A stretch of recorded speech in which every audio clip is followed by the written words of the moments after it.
Hi, hello. My name is Anthony Mukanya, the host of the Unshackled podcast, and I would like to welcome you here today as we're going to look into a situation that is unfolding right now with a citizen of the United States, and basically who was jailed for the crime, the horrific crime of disagreeing with the regime in Kiev and usually the same people who talk to you about democracy and the freedom of speech, the right to express them oneself is the one, but apparently, well, those rights are suspended in wartime, and so we're going to go through that without further ado. And the writing on the helmet reads, "We have freedom, give us wings to protect it." The President has said many times we're focused on what we can do to support Ukraine's effort to fight for their democracy. Democracy must prevail. The Ukrainian people are fighting the fight for their democracy and in doing so for ours as well. Assisting and helping Ukraine win this fight for democracy and freedom. And of course, Ukrainian President Zelensky understands that what's at stake in Ukraine is bigger than just his nation. It is literally a battle for freedom and democracy themselves. They are showing the world what an existential fight for democracy looks like. President Zelensky and the Ukrainians have changed the course of history for the better, and we unequivocally are with the Ukrainian people in their fight to remain a sovereign democracy. Будуть в Україні наступного року вибори. Це ж питання глобальне. І якщо ми переможемо, то будуть. Значить, не буде військового часу, не буде війни.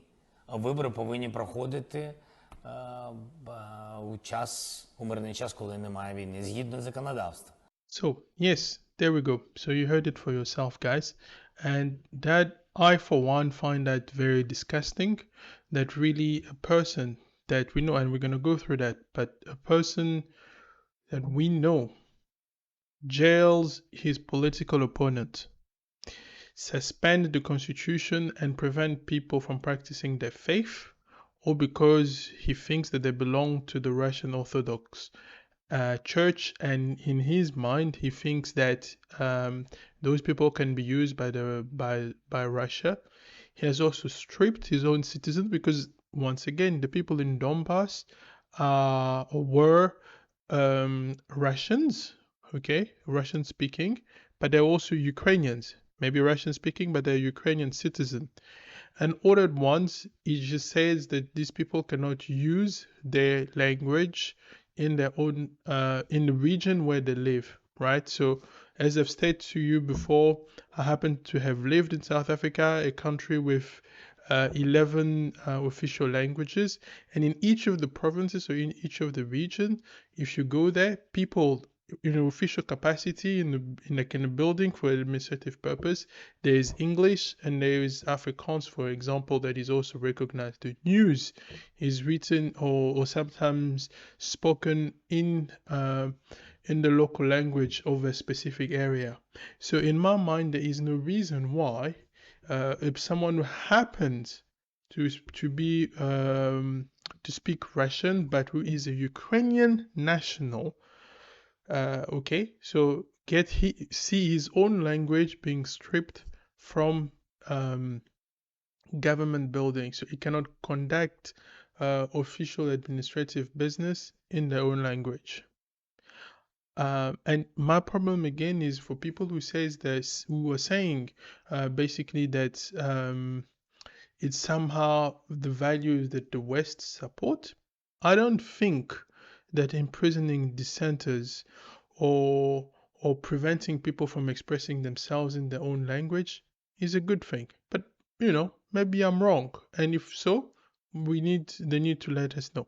Another thing, he's talking about freedom, the wings of freedom. What I think Zelensky is clearly underestimated the involvement of the Western allies, especially the United States and the EU as well as the UK, because they're not going to put boots on the ground. They're not going to put boots on the grounds that we know of, and so that is really a problem for him. Yeah, so we're going to go through this this story.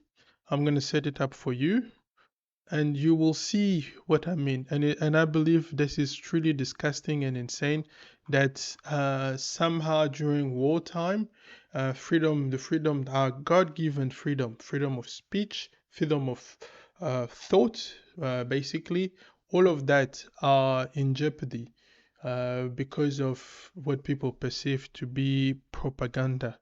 So let's read into this.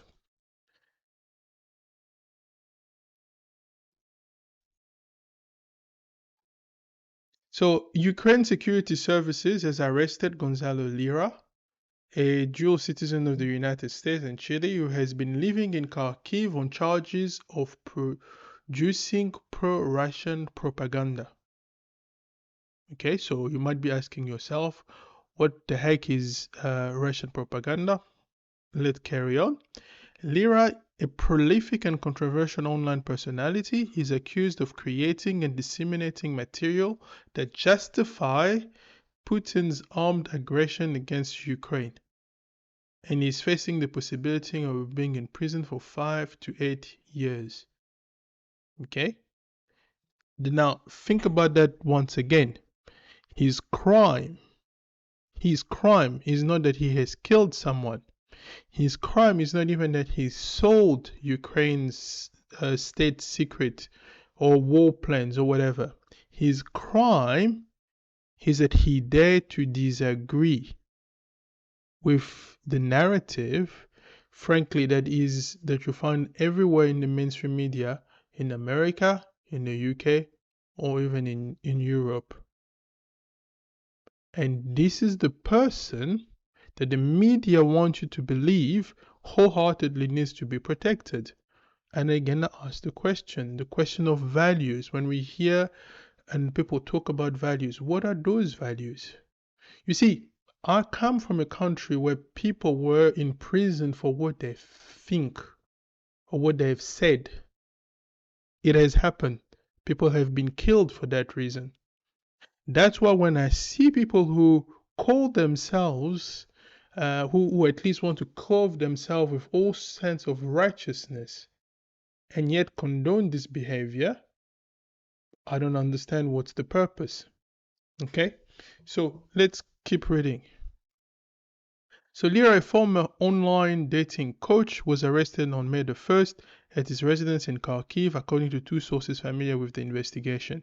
Ukrainian authorities claimed that the search of his home revealed additional evidence of his unlawful activity, including data found on his cell phone and on his computer.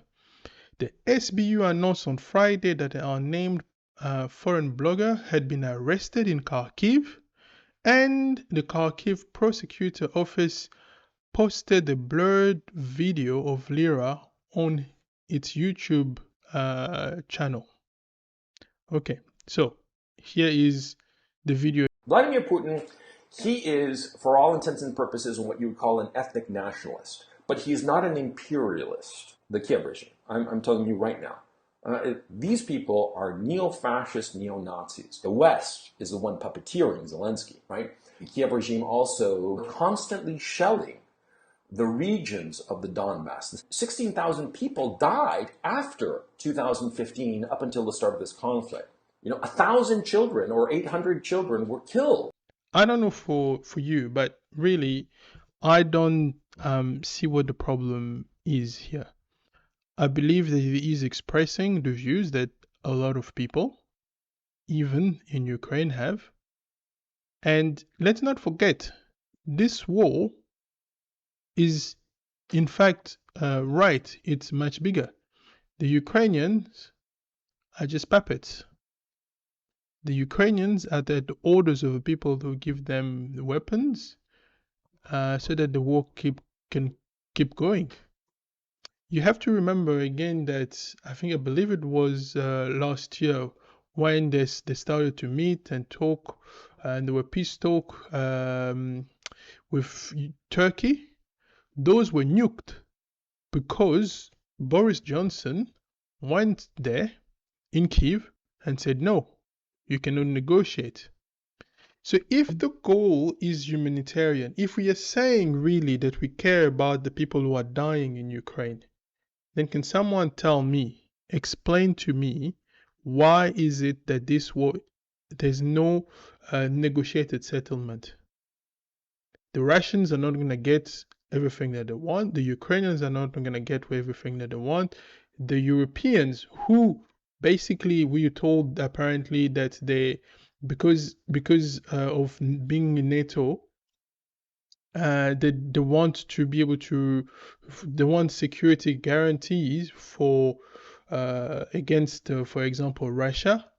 But again, that's the same NATO that has been expanding. Okay, so if you look at the map back in 1991, there was a zone. So the countries like Poland, all the Baltic countries, they were not part of NATO, provided a buffer zone.